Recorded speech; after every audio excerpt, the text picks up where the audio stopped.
Hi, this is Steve Hargadon, and it is January 21st, 2012. And I'm here with Audrey Waters, and we're looking at the week in educational technology and Not at much this Audrey's week. Hack Education posts. No, not much. Kind of Quiet a week. quiet week, right, Audrey? I think the most interesting part of the week, of course, is going to be the Apple announcement, and I can't wait to talk about it. But before we go there, let's start with your another great library story. Want to tell us about it? Yeah, I mean, we've talked about this several times, and I'm really fascinated by the efforts that I'm seeing all over the place now. I mean, I think that this is actually, I should step back. I think that libraries have never been just a book repository, despite sort of the headlines that that's what libraries are, and that now with the arrival of ebooks, somehow libraries are dead or dying. They've always been important community centers, and what's fascinating now is to see a number of projects where librarians really making this more visible, and highlighting the ways in which the library serves as a community center and an information center, and in the case of the story I wrote this week, an arts incubator. It's a project of a couple of library graduate students at University of Wisconsin, and I just think it's great that they're able to sort of demonstrate the value that the place and the space and the contents and the function of the library serve for artists. So this is a good time to recognize that San Jose State University is sponsoring another Future of Libraries conference with me, Excellent. which is in October, the 3rd to the 5th, another worldwide free virtual conference. And so if you're interested in that, you can go to library20.com. When I think of libraries, we have this image of Marion, Madam Librarian. And is it just that we just have a cultural misperception of libraries? I think that I think that in a lot of ways we probably do. I mean, I think that it's I think that there tends to be sort of all of those jobs that sort of fit in the in the storybooks that we hand very small children, where we have a stereotypical, of course, female librarian, and she and really that is her job, is to sort of help you find a book, and that is probably, after all, our first experience with libraries, is something like that. But I do think that what libraries do is very, very different than just that image. I mean, it's an important it's a really important it's an important literacy piece, far beyond just books as literacy. I was in Mountain View this week and had some meetings, and then needed to do one of my interview series. And the first place I thought of going was the library. That was the natural sort of the sense of where could I go where I could have a place with internet and space and an ability to get some work done. Yep, likewise. I mean, I think that, as someone who works and travels on the road all the time, I think that, I think that the coffee shops, coffee shops like Starbucks with their offering of free Wi-Fi has also sort of penetrated the public imagination about that's where you go. But the library is very much very much the place to go. What's the Library Bill of Rights? Was that part of my story? I don't remember. It was. And I was counting on you knowing I didn't look it up. We'll have to just look it up and talk about it next time. We will. There is a Library Bill of Rights, and we will find out more about it. That's right. Okay, so prior to the Apple announcement, you did a story on those companies that are a little bit in the shadow of Apple's digital textbook announcement. So let's talk about e-readers and bells and whistles, and what real is going on that's making a difference, or seems that will make a difference in ebook readers, and is some of that happening outside of Apple? Well, I mean, this was, I was, not to sort of to delve too deeply into the Apple announcement right now, but that was definitely one of the things I was struck with, actually, as I heard Apple's announcement, was a lot of the things that they announced on stage on Thursday were features that you can already find in almost every textbook, I would say in every e-textbook app. So that's Inkling, No, CourseSmart. You know, being able to highlight your materials, being able to take notes. No added a couple of features this week so that you could get analytics. I'm not sure if students care about that, but you can get analytics on your reading habits and your quiz, your quiz results. So I think that lots of folks are starting to recognize that in some ways it's not just the textbook and digitizing the textbook that's what's interesting. It's the ways in which you can add new functionality because of the digital format. So I want to go into a little bit of a gray area, which is the area of vision, right? So your story uses the word brand and funding and selling, and it's hard for me to see vision in those kinds of words. The kind of vision that would captivate us, that would allow us to really rethink something in a larger cultural way. Am I right in perceiving that really we haven't gotten to that place yet? Well, I mean, I think that's partially what I was again hoping to see from Apple is, because at the end of the day, I really do think that the textbook is a terribly awful and outmoded construct. I mean, I just think that with the advent of the web, that we really don't need to consolidate sort of a preordained curriculum in a nicely packaged, printed app or book. I think that we can do a lot more interesting things with assembling curriculum, and I think that the textbook is sort of one of these things that I think we should really think critically about what exactly a textbook means and what purpose it serves, and if it really is necessary. I don't mean sort of the content necessarily, but sort of the way in which it's this prepackaged entity that I think we can absolutely do away with now. The contrast for me was that I had just spent 2 days at Stanford with many of the leaders of the Finnish education system, talking about what's happened in Finland. I'm going to take the liberty of telling a 60-second story here.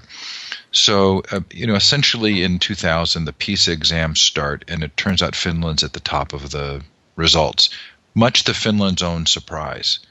So we start asking the question, what's going on in Finland? What are they doing? And we look at their practices, shorter school days, less homework, no standardized testing, et cetera, et cetera. Then you kind of peel that onion back a little, and they weren't actually shooting for high exam scores because PISA didn't even exist 15 years ago when they started these policies. They were actually shooting for equity. So they were looking to create an environment for students where every student had equal opportunity. Well, kind of you peel the onion back a little bit more, and it turns out it may not be equity because they feel very much right now they don't have that same kind of coalescing vision that they had 15 or 20 years ago. And it's not that it was around equity, it's just the fact that there was a vision that coalesced all of the stakeholders in a way that allowed them to move forward highly engaged with everybody sort of on the same page about education. So if vision or narrative or this core story is really important, that's what's really missing for me. The comparison was, here I was sort of drilling down on this sort of great example of how a society shifted their whole education system. And I don't feel that same kind of compelling narrative or story around textbooks. Well, it just doesn't do it for me. But I just can't imagine that it ever could. I mean, the textbook publishing industry is this behemoth, and lots of folks that I talked to over the course of the week said, they brought up all of the ways in which the content is politicized, that certain states get to sort of have a say in what the textbook content contains. I mean, I just think that that if we focus too much on sort of just digitizing the textbook and adding quote interactivity and videos and even the ability to highlight and share your notes, I think we're sort of busy fixing fixing something that actually we should just let go of and put our energy elsewhere. So I just don't think that sort of quote solving the textbook problem is ever going to be visionary. So I don't normally want to go toward a conspiracy explanation for something. But I don't think you have to use the word conspiracy to say that it's in the interests of everybody who's in the textbook industry to create the perception that the textbook is the most important issue. Right. Right? Yes. Well. Okay, so Well. I want to move. I want to quickly Okay.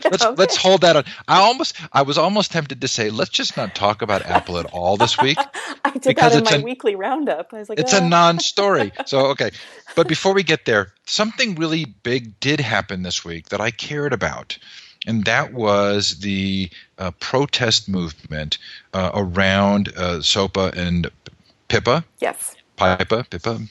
Say it for me, so I'm I would say not Pippa, embarrassed.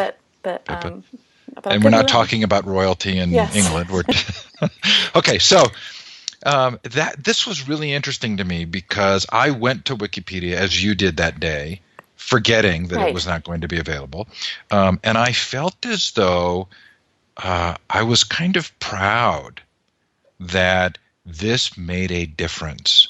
Me too. Me too. I actually thought that I was. I thought it was. I think it's going to be an incredibly sort of sobering moment for the internet, sort of the capital I internet, and the public on the web in a way that we've seen, I think, particularly over the last year or so, a number of political forces sort of rise up on the web. I would say Wikipedia, or not Wikipedia, WikiLeaks, for example, Anonymous, and some of the sort of political hacktivism.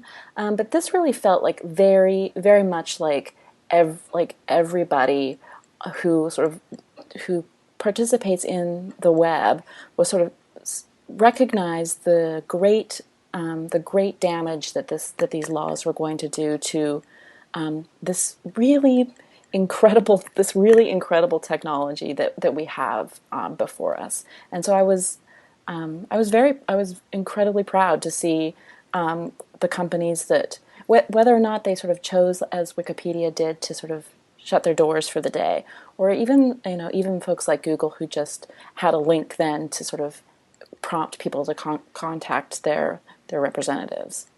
I was not, however, proud of, I should say here, Mark Zuckerberg, because Facebook has been utterly quiet about this. And I think if any online website other than Google could get people motivated and recognize sort of the dangers, it would have been Facebook. And he didn't do anything. They didn't do anything. He updated his Facebook status page and said he'd lobby harder. I didn't mean to laugh at that.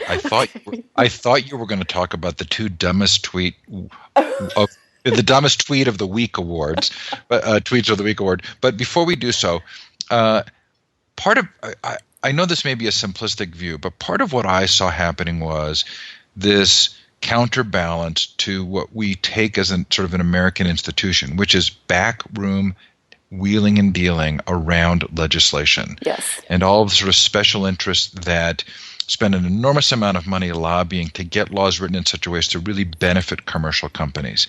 And I saw this as kind of a victory against that. It's not that piracy isn't an issue. It's not that Google and Wikipedia and other organizations aren't concerned about making sure that things are thoughtfully done. Mm-hmm. I heard in the protest, we can't allow these commercial interests to hijack legislation that will has the potential to seriously damage our experience on the web. I hope that that's the outcome. My fear, and it's tough to know, partially because I think so many forces in the technology sector see themselves, I think, as very libertarian, and they don't want to have to deal with the government. They don't want government, they don't want government intervention on their industry, and they don't sort of want to have to play those games. But I have seen some people say now that this is where technology is going to have to start becoming stronger lobbyists, and sort of that's why I was appalled with Mark Zuckerberg's response, because I think that that's actually the problem. I mean, I think that the lobbying is the problem, and whether it's sort of Google lobbying on our behalf, or the MPAA lobbying on our behalf. Neither of them actually speak for sort of we the people. They speak for their own commercial interests. Interesting. Okay, so now's your chance to tell us about some of the dumbest tweets of the week. I was laughing out loud at the two that were in the story. Well, I love Wikipedia, and I use it all the time, and I really am quite tired of the ways in which Wikipedia gets sort of dismissed as being a useless, frivolous, incorrect source and a place where students go to plagiarize their homework. And so the fact that some of these protests or the Wikipedia closure was couched in that term, I felt was sort of like, let's get over that conversation. And in fact, to me, it seemed even more a reason why we've talked about this before, why we need to help students understand the workings of the web and how to search online. And when Wikipedia is down, to not freak out on Twitter. But the quote from the vice president of the Recording Industry Association of America was interesting to me because it's like the bad dream you have where you do something embarrassing that shows your ignorance in public. Yes. And I thought, this is so interesting. His comment that because Wikipedia was blacked out, right, that somewhere a student is doing original research and getting his or her facts straight. I thought, oh my gosh, I feel so badly for him. He's just shown that he actually probably doesn't do his real research himself. But well, I mean, I'm not. It's so funny listening to sort of some of the debates play out about this week. I mean, I think that arguably some of the quote facts that folks like that have been banding around really aren't well researched. And I think that certainly the other stupid quote from would be Rupert Murdoch, who also demonstrated that he has absolutely. I mean, we can make fun of students, I suppose. We can make fun. I'd rather not, but we could sort of make fun of high school students who can't sort of do their history report because they can't get to Wikipedia. Ha ha ha. That's hilarious. But it's actually not funny at all when Rupert Murdoch, who owns media companies and who actually is now quite interested in investing heavily in education, when he doesn't understand how the web works either. That's actually chilling. Fascinating. Okay, so the moment we've all been waiting for. So we've already discussed the fact that it's a little bit hard to watch Apple, this company that many people have sort of idolized into being this wonderful convergence of liberal arts and technology, make an announcement that appears to in many ways sort of be stealing ideas from other organizations. But it feels like in several ways this just didn't hit the ed community well. Okay, where do we start? I know, where do we start? Well, I want to actually back up because there, like I said, lots of people have sort of in the lead up to this announcement, there was so much speculation about what was going to happen, and as I thought about on Hack Education prior to the announcement, I wrote a story about sort of what to look for, and it wasn't sort of my predictions of what was going to happen per se, but it was really the things that I feel as though if Apple were to make an important announcement about how it was going to bring these new tools, right? Its iOS devices, the App Store, iTunes U, if it was going to sort of make them better for education, the things that I thought it should do. And none of those things were addressed, right? None of the ability for schools that have, if you talk to schools that have multiple iPads, I mean, syncing the devices is horrible. So device management is still a struggle. Volume purchasing doesn't necessarily work for iBook content. There's just a lot of things that are just don't work with the iPad in the school setting. What we saw instead was Apple really highlighting again the big three textbook companies who already control the market and fill the books. The books that are already in kids' backpacks, those heavy books. Okay, so number one is announcing features that are already in other programs. So you don't expect that to be sort of at the core of an Apple product. Right. Number two, we've already sort of discussed, this idea that reinventing education is probably not likely to come from reinventing the textbook. Certainly not my main priority. Number three, partnering with major publishers does not feel disruptive. No, not really. Right. Number four was it's so hugely Apple-centric. Yeah. And Tell us about that. Well, this is again one of those things that I thought Apple has such a market share, and I think that they have, or even a mind share, I think, in education, that I think that there actually is wiggle room for some goodwill here, right? Because like I said in one of the pieces I wrote, educators actually there's a lot of goodwill towards Apple from educators. Educators have stuck with the company when the rest of the world went Windows. A lot of schools and a lot of teachers remained loyal Apple users. And Apple is the richest company in the world. There's really no need to sort of squeeze every penny out of us and require that we all buy iPads. I think that Apple had an opportunity, I think, to embrace EPUB, for example, which is the open format for ebooks, which actually is not supported by Kindle. So they had an opportunity to sort of say, "Haha, we're going to go with the open format. This content will be available across multiple devices." They could have released an iBooks app for the web. I mean, I don't think we believed that would happen, but they could have done. But this is really iOS only. This isn't even for Macs. This is just for the folks who have the latest version of an iPhone and an iPad. It doesn't even work on old iPod Touches. So as someone who's been sort of heavily involved in open source for many years now in education, it sort of was all the fodder that I needed, right? It was like, okay, so yes, Apple does a wonderful job with the user experience, but this sort of piece of being so proprietary and being so competitive and cutthroat, it just didn't play well with me at all in this particular situation. No, and I just don't understand. Well, I do understand the economics of it too. I mean, this is very much about driving iPad adoption in the K through 12 market, and I do mean iPad adoption. This new model under which students have to, this wasn't even clear. Students or schools have to buy the textbooks annually. I mean, they're $14.99, but each student has to buy their own textbook every year for each subject. That doesn't address, not only does it not address the economic, it doesn't save anyone money on textbooks, but, add to that a $300, $400 device. The file sizes for these new books are mammoth. You're gonna need like the 64 gigabyte iPad to hold all your textbooks. I don't know whose education this is going to revolutionize, but only the 1%.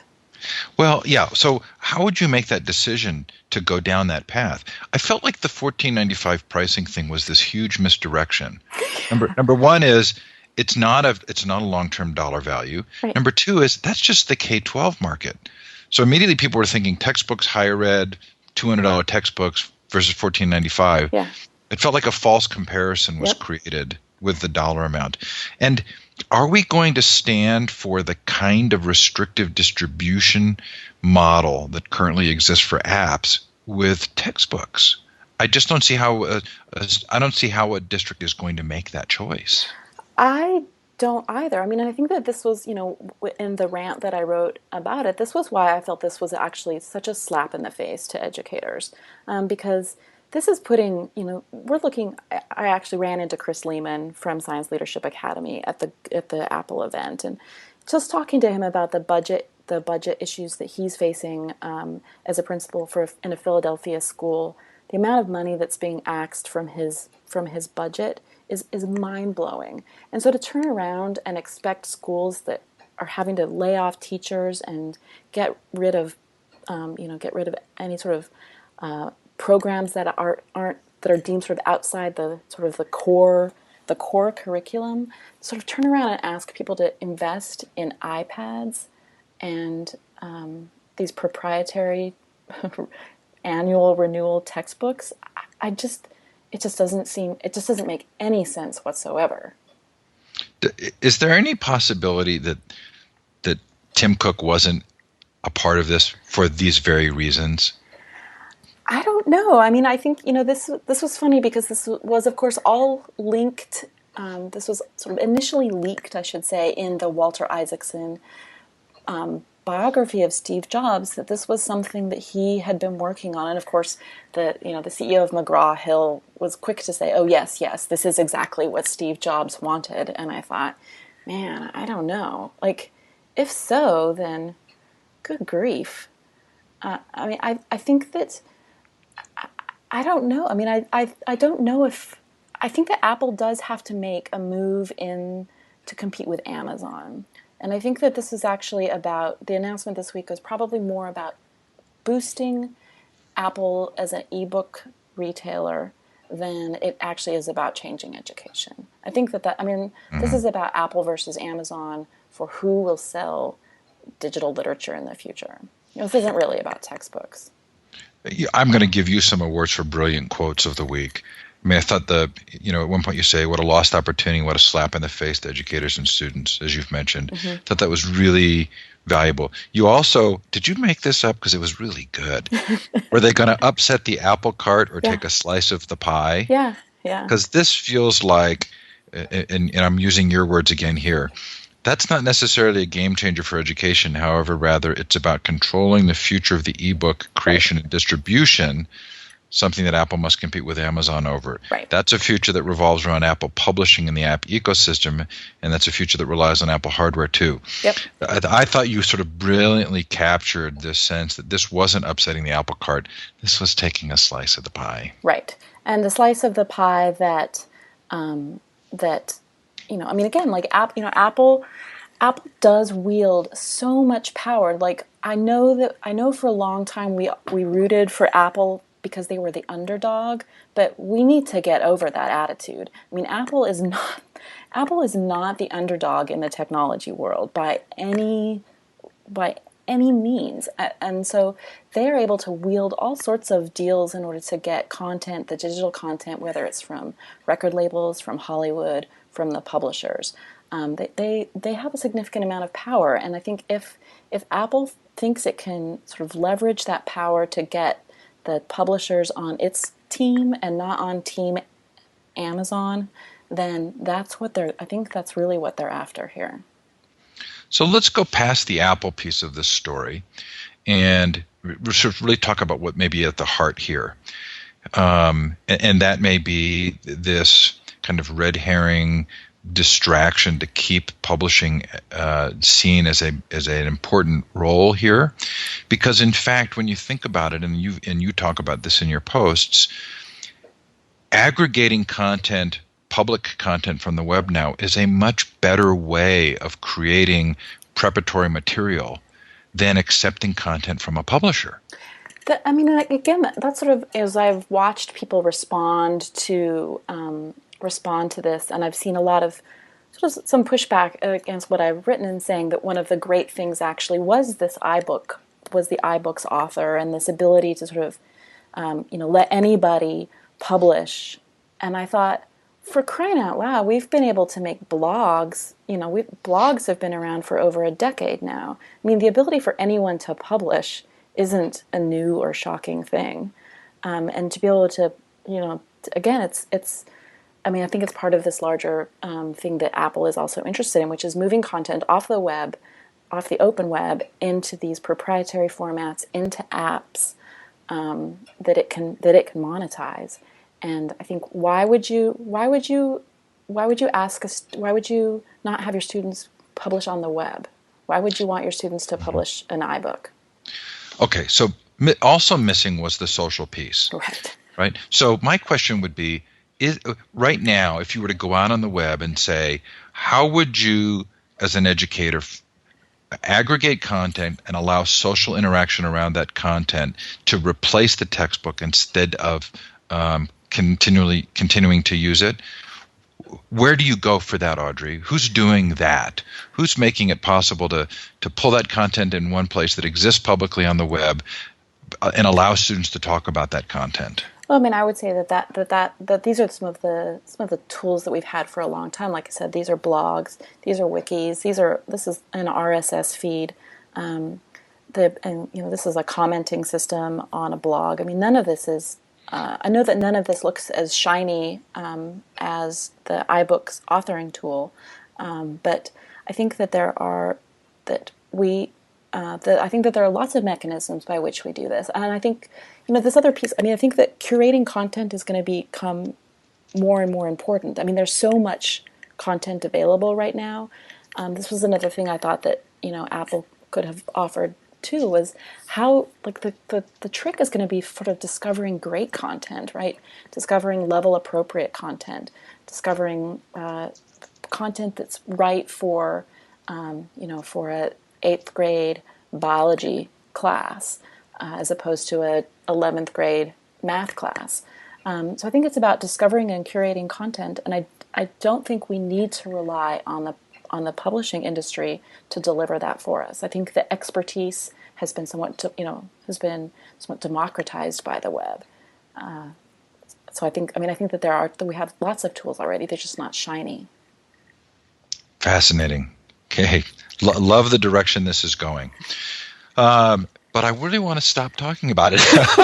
I mean, candidly, it was like, okay, I don't want to give Apple any more benefit of the buzz. Right. Because I feel that, I do feel as though they took a solution and defined the problem based on their particular solution that they have available. Well, one more thing I do want to say about Apple, because this is the other piece.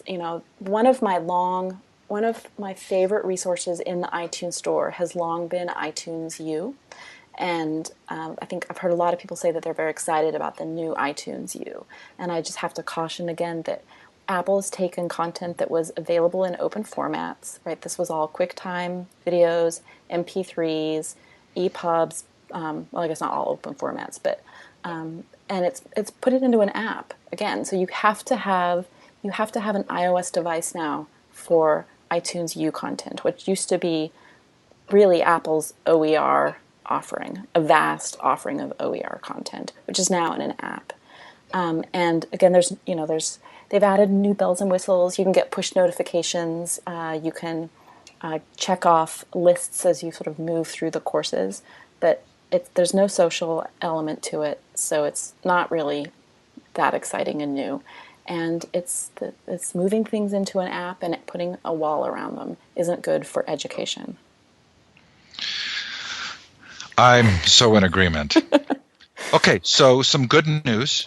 The Android App Inventor is actually open sourced, yes. and the promise has been fulfilled. The promise has been fulfilled, and this is great. I mean, this is great news. This is actually, in some ways, Android App Inventor is going back to where it belongs, and that is under the direction of Hal Abelson, who is at MIT. He worked closely with Google in creating the App Inventor. This is a tool that lets anybody, really non-programmers, build Android apps. It's a lot like Scratch. If you've used Scratch, you'll see that the Android App Inventor is a very, very familiar tool. So the source code was released this week. MIT is now running that project, and that's great news. Yes, and I will say, I'm loving my Google Nexus. Are you? Oh my goodness! How's the battery life, though? Is it good? It's better than I would have thought. The problem with battery life is the first time you get a phone, you use it way more than you do under normal circumstance. So your first impressions are always that battery life is low. Yeah. The downside here is the 4G takes more battery, but I don't live in a 4G area, so that's not impacting me. Mm-hmm. And I just immediately went and bought a second. I mean, the nice thing about these Android phones is they typically allow you to replace the battery. So I bought a replacement battery and charger, so whenever I'm low, I just swap the battery and then put the other battery on a charge somewhere. But they've got it right. I'm really impressed. Okay, I'm going to run the risk of sounding like an Android I know. fanboy. I know, a shill, some kind of a shill for Can Google. we? Do we have some bad Google news? Maybe we That's could right. throw that in there. We've done plenty of that. I don't think anybody's under any false impressions here. Okay, so I'm intrigued by the Supreme Court declining to hear the case on the student speech. I read that originally as good news because the lower court had affirmed that this was separate and the schools didn't have control. But do we need the Supreme Court to actually accept this kind of a case and affirm the distinction between what happens away from school and what happens in school? I think we do because actually the decision that they refused to hear was sort of um, well, let me say there have been multiple decisions at the lower courts level, and they're all over the place. In some cases, students have gotten in trouble for the posts that they make to Facebook about their teachers. They have been expelled, and the courts have found that to be all right. So there's a lot of different decisions going on at the lower court level. I think folks were hoping that the Supreme Court would step in and sort of clarify. As I noted, the last time that they talked about student free speech was in 1969. So, you know, again, I think this is one of the things are recognizing, right, is that the internet is changing so many things, and a lot of the laws are sort of outdated because they don't account for the new ways in which, in this case, sort of speech happens and where it happens. I didn't follow the story well, so again, I'm going to count on your more thoughtful, in-depth study to tell me here. But I've always been unhappy with the degree to which copyright applications seem to revolve around political and economic power. Yes. And so this decision to allow for the reapplication of copyrighted material that had been previously in the public domain, is that as bad as I felt at the surface reading? I think it is actually. The Supreme Court decided this week that a composer had sued because several years ago, I think almost a decade ago, Congress extended, as they seem to do every time it's almost time for Mickey Mouse to enter the public domain. Magically, Congress extends the amount of time after an artist's death that material stays copyrighted.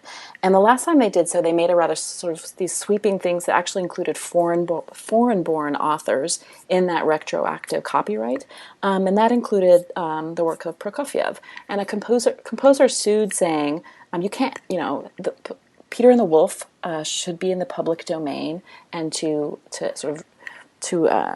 put it to copyright it because again." It had been, right? Right, it had been in the public domain, and to sort of add copyright again to it was against free speech. And the court overwhelmingly rejected that argument and said that it was fine to, not only that it was fine to sort of add retroactive copyright, but that, just as you said, actually this is a congressional decision. They said that copyright is a political decision, and it is up to Congress. Congress has the power to decide copyright law, which is, considering what we saw this week with, what we've seen with SOPA, that this notion of Congress being the folks who are going to arbitrate justly on behalf of the public in the public domain, and not on behalf of the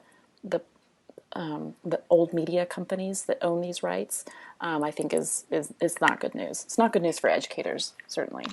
So that's intriguing to me because it was a 6-2 decision, as I recall. Right. And so the rationale would be not necessarily that the Supreme Court is saying that this should be allowed. It's saying Congress has this particular right. Yes.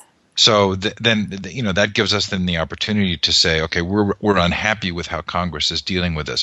I guess that makes me feel a little bit better about the decision, because of course a 6-2 decision is more bipartisan than most decisions. Right. I think it was Breyer and Alito. I don't remember who were in opposition.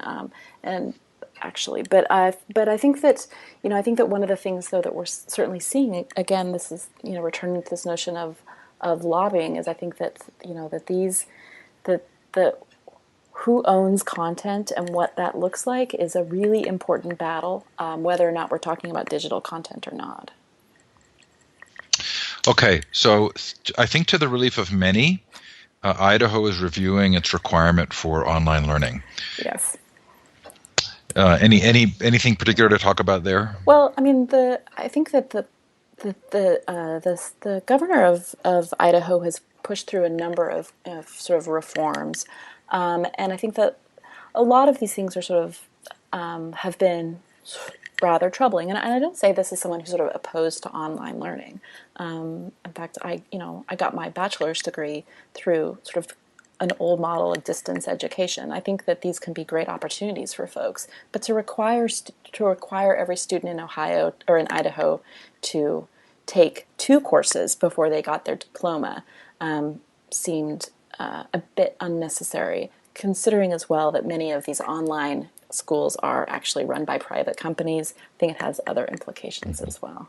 Wasn't there also a part of the legislation was that it was going to be funded by the reduction in teachers Yeah. that it would allow? So, again, we've probably talked about this, and just this idea that it's not some number of hours of online learning. It's actually the teacher-student experience. And so to put the emphasis on the number of hours just didn't make sense. Right. Okay, Wolfram Alpha. I don't think we've ever talked about Wolfram Alpha. Yes. And CK12 combined to create the first of what they hope to be many online textbooks. What's going on here? Well, this is sort of one of those interesting news items that sort of got lost in the shuffle of other textbook news that we've covered. So it's actually a pretty interesting portal that Wolfram Alpha has created, and I'm fascinated by the computational knowledge engine that's been created. Is to me a really interesting project, and I actually have started using Wolfram Alpha as a search of sort, or an answer engine, because the things that you can discover there are so fascinating. So I think there's a lot of opportunities for folks to sort of think about how can we use this content in the classroom. The problem again with Wolfram Alpha is that they have one of these proprietary formats that requires you to sort of download their special format that doesn't work with anybody else's format to work in your browser. And I don't know. Maybe I'm beating a dead horse here, but I'm always just suspicious anytime someone sort of invents a new file format for their latest whiz bang content. And that's true for this online textbook? Yes. That's too bad. I had Niru Khosla on the Future of Education interview series. I really liked her, and I've liked the vision of CK12. Yes. Okay, so what happened with Lego and Rebrick? I think that they rebranded to Rebrick. I can't remember. I think we've talked about this before. They'd initially had some really awful name for this, but this is a social network around Lego builders, and I love this idea. Actually, this isn't about selling you Legos. This is about Lego builders showcasing their models and helping helping share ideas and designs with other people. I think that's very. The Lego fan community is such a wonderful community. I think Lego's very fortunate. I think they worked very closely to sort of design a social community around the brick building process. This is cool stuff. I love Lego though. So. Not so cool, maybe Penguin and their audiobook lending policies? Yes, and let's just remember here who Penguin is owned by, right? They're owned by Pearson. And so anytime Pearson wants to talk about, disrupting education, we should look at what Penguin is doing to library books, which is, in terms of digital content, you can now no longer check out any new titles on new Penguin ebooks. And just this week, they yanked audiobook content as well from library lending. Oh, interesting. Speaking of weird library situations, what's going on at Harvard? Oh, I don't know. This all unfolded the same day that the Apple Education event happened. So it was these sort of crises, the sort of crises that I deeply care about. But Harvard had a public hall meeting, and it looks as though they are, quote, restructuring, reorganizing. They've someone tweeted that all the library staff had been fired, and the university said, "Oh no, no, no! We're just asking everyone to reapply for their jobs."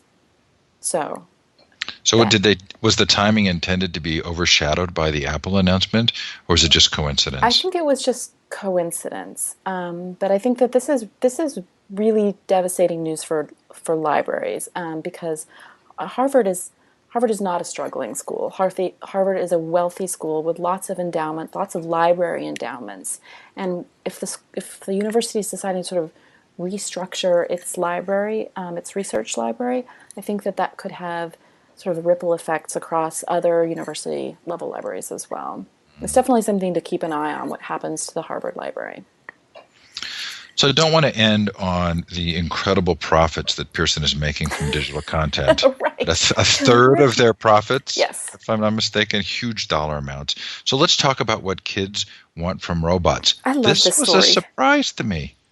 I loved this story. This is Latitude Research do some really interesting research with kids. They and a lot of it actually involves asking kids to sort of draw their idea of the future and draw about how they feel about technology, and I think it really demonstrates this generational shift that we're seeing. Whereas I think folks my age and older, perhaps, and perhaps even a little younger, see technology as sort of like man versus machine. So technology is machine-like, and kids see technology as rather human-like, and they interact with it on an emotional level. And so the research asks them to sort of imagine if you could have a robot in the future, what would it do? And it wasn't sort of the robot will make my bed or the robot will do my chores. It was the robot will be my friend. The robot will help me learn. The robot will make me smarter at school. So I thought that was really, really fascinating. And for those of us that are sort of like, eek, robots, I think kids actually kids are very comfortable with this technological future in a very intimate way.